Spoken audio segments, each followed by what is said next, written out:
আসসালামু আলাইকুম রহমতুল্লাহি ওয়া বারাকাতুহু। চাল পড়া দিয়ে চোর ধরার উপায়। অনেকেই আছেন যে চাল পড়া খাওয়ান। এই চাল পড়া কীভাবে খাওয়াবেন, এটা কীভাবে সাথে সাথে কাজ করবে, সেই নিয়মটা আপনাদেরকে বলে দেব।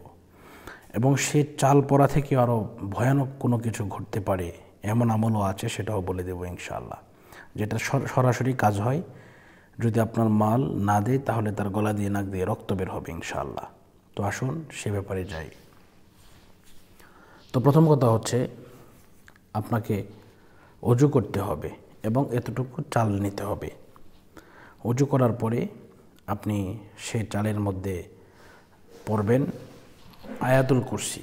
এভাবে আঙ্গুল ধরবেন, এবার আঙ্গুল ধরে ধরে বিসমিল্লাহ সহ সূরা ফাতিহা একবার পড়বেন, সূরা ইখলাস 3 বার পড়বেন, কয়েকবার দুরূদ শরীফ পাঠ করার পরে আপনি আয়াতুল কুরসি 7 বার পড়বেন।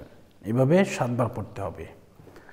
7 বার পড়ার পরে আপনি চালে ফু দিয়ে সেটা খাওয়াই দিবেন। দেখবেন ইনশাল্লাহ যার মুখে এটা একেবারে পানির মতো হয়ে যাবে, সেই চোর এটা ধরা পড়ে যাবে ইনশাল্লাহ।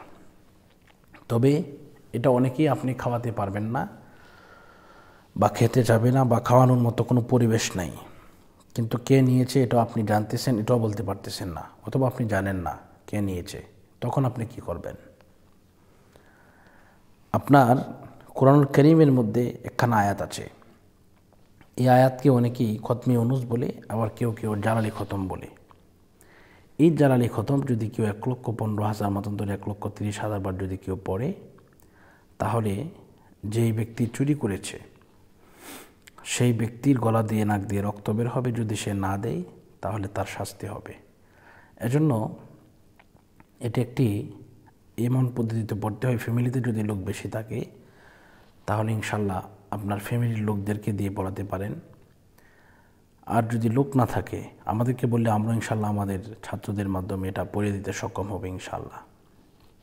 তো এজন্য আপনারা যদি পড়তে চান, নামাজি লোক লাগবে, আমরা 100 ছাত্র দিয়ে পড়াই, তা এরপরে 2.5 থেকে 3 ঘন্টা সময় লাগে।